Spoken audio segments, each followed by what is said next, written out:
Hi everyone, this is Nazon, world famous astrologer, and this is your horoscopes for the week of June 1st through June 7th. As we begin our week, beginning on Monday or Sunday, whenever you are watching this, it's the second quarter moon in the sign of Scorpio, ruled by the planet Pluto. Now, the planet Pluto just happens to be the only planet in Earth signs right now, and that's significant and important because, as you know, if you read the paper or you listen to the news, we know that there have been a lot of earthquakes. And of course, Pluto is retrograde underground, and he's nervous, and he's the only planet in the sign of an Earth sign, the sign of Capricorn. So this is going to bode well for those of you who are inclined to be, let's say, determined, steadfast, and of course tenacious in your goals. But if you're not, you're going to feel the planet Pluto rumbling under your feet. The second quarter moon in the sign of Scorpio, again ruled by the planet Pluto, will culminate to our full moon in the sign of Sagittarius. As these moons culminate, we go from second quarter to full. Of course, our emotions are heated. Well, Pluto is an underground sign, and it's not sensitive, but if we look at the Scorpio itself is a soft-shelled animal, and any little thing can make it mad and sting out at you. So we have to be extra careful that we're nice to each other. And as we get into this full moon in the sign of Sagittarius, well, anything goes. The sign of Sagittarius loves to do everything in a big, bold way. So depending on if your emotions in the second quarter moon have been gearing up and boiling over in a negative way, it's going to depend on how that full moon comes out to you. If your emotions have been lively, you've been determined, sticking to what you're supposed to do, then the moon in the sign of Sagittarius, of course, it's going to be lively, fun, and exciting for you. This week we continue on the same theme. We have Mars, we have the Sun, and we have Mercury retrograde in the sign of Gemini.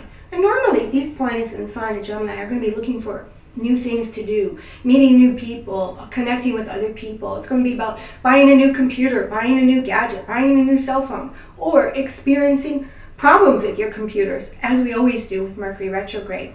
And so the Sun, Mercury retrograde, and Mars align in the sign of Gemini. It's very heavy in the sign of Gemini, so you could be easily distracted, as these planets have been and will connect with the planet Neptune. Neptune is in the sign of Pisces, a mutable sign, and of course this leads to easily being distracted, saying I'm going to do something and then never really getting to it because it's sort of kind of lazy. Just having these planets aligned here leads to weather conditions, and of course either it could be raining, there could be too much water due to Neptune, or not enough water and very, very hot. With these planets, the Sun, Mercury retrograde, and Mars in the sign of Gemini. And it leads me to one more thing. Remember, Mercury is retrograde, but it's halfway through its retrograde cycle. We have 11 more days to go until Mercury goes direct. And like I said in my daily planetary pulse on iHeartRadio, we're halfway through a transit. We've experienced most of what we have to experience. So the nervousness that's associated with the sign of Gemini, the instability that's associated with the sign of Gemini, the not knowing what to do or having to make the right decisions, all of these things are going to be coming back around. But Mercury isn't showing you anything new. Remember, halfway through Mercury retrograde, we've experienced most of what Mercury retrograde is offering us.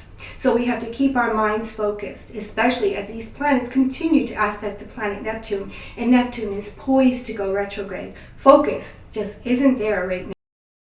So this week also, Venus enters the sign of Leo, and many of you follow astrology, so you've already heard lots about Venus entering the sign of Leo, the planet and the sign of love, romance. Venus in and of itself rules love, romance, and wealth. And of course, the sign of Leo rules gold, and it rules royalty, regality, love, romance. And of course, our hearts are going to be sent aflutter because Venus will spend a long time in the sign of Leo. She'll join the planet Jupiter and also the planet of soulmates, Juno. If you're single, this could be your summer for love and romance. Mars also gets into the picture as it inconjuncts the planet Pluto. The planet Pluto is about, well, diehards. It's about the political situation. It's about those who are in power and dominance. And of course, Mars is in the sign of Gemini. People right now have plenty to say about those in power and dominance and who are showing aggression. People have plenty to say about their rights. So this week could be loud, and we can also have, what I love, more delicious scandals, especially as the planet Pluto is always involved in scandals, political scandals, with higher ups who are holier than thou and they get knocked down just a little bit. The good news this week is that the weather is getting warmer. It's time to go out and about. The planet Mars, of course, is going to sextile the planet Jupiter. Mars, as we know, rules men.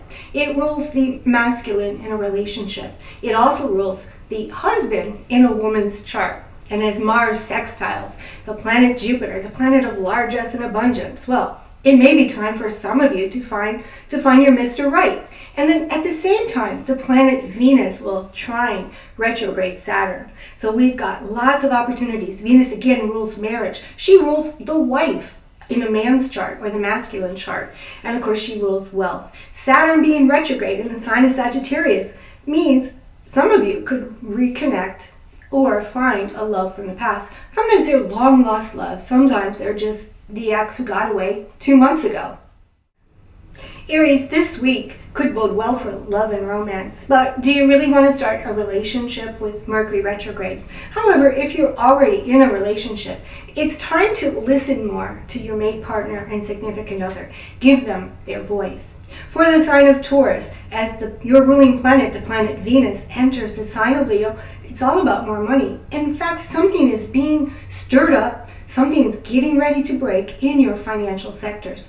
Do you have a good idea that could make more money? Maybe you do. For the sign of Gemini, now here's where it gets tricky, because some of you Geminis are born in this later half of the sign of Gemini, and some of you were born in the first half. Since the planets Mars, Mercury retrograde, and the Sun are still in the first half of the sign of retrograde, that would put these planets, some of them malefic, in your solar 12th house. For those of you born later, this is going to mean that some of these planets are in your solar first house, a whole different scenario. And one thing is that you could be projecting your personality way too much, and it's not going to bode well for your reputation. We have to be very careful with Neptune in the 10th house. However, for those of you who are born later, having these planets in your solar 12th house could just give you the heebie-jeebies. For the sign of Cancer, you definitely have these Mercury planets, Mercury retrograde, Mars, and the Sun in your solar 12th house. But by now, you're used to it. You've done your exploring, you got done your self-work, and these planets in the 12th house are really, really good for working on your inner angst, your fears. Great for getting therapy. Great for talking things out with somebody and working through all of your financial issues, because the 12th house also rules debt. For the sign of Leo, of course, you've still got planet Jupiter in your solar first house, which makes you Teflon. Anything you do, anything you say, people accept and always give you a pass just for good fortune. But the planet Venus now will cross into your sun sign also. And this brings attraction. This brings lots of love and romance. And some of you may be getting tired of your current significant other, especially with all those planets in your solar 11th house. The 11th house rules the sign of Aquarius, ruled by the sign of the planet Uranus, ruler of your solar 7th house of personal relationships. Something's wrong with your relationships. Is that going to make you seek out somebody new? Maybe. For the sign of Virgo, the long-term transit of Neptune in your solar 7th house.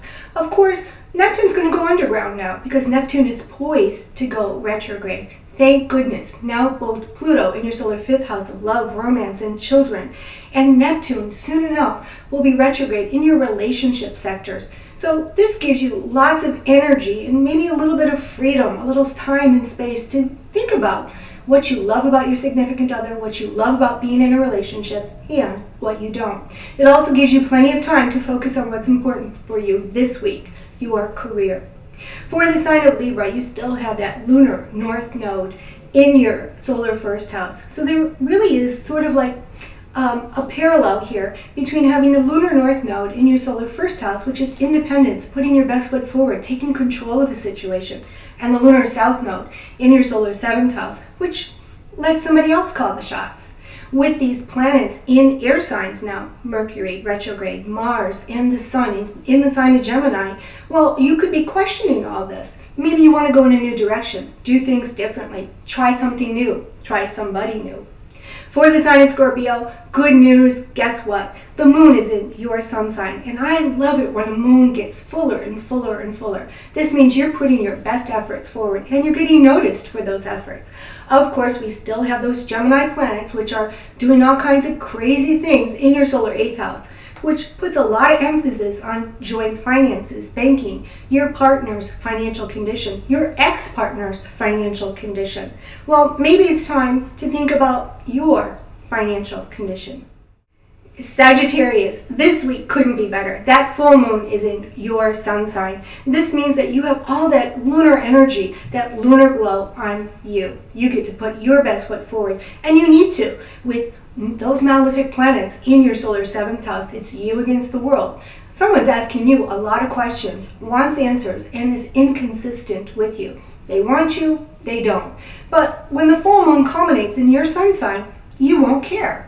For the sign of Capricorn, of course, like I've said in my daily horoscopes, you have the only planet, the planet Pluto in Capricorn, that's in an earth sign. This means out of all of the zodiac signs, you still are more grounded. Even though you might forget things from time to time and wonder, do I have the Alzheimer's?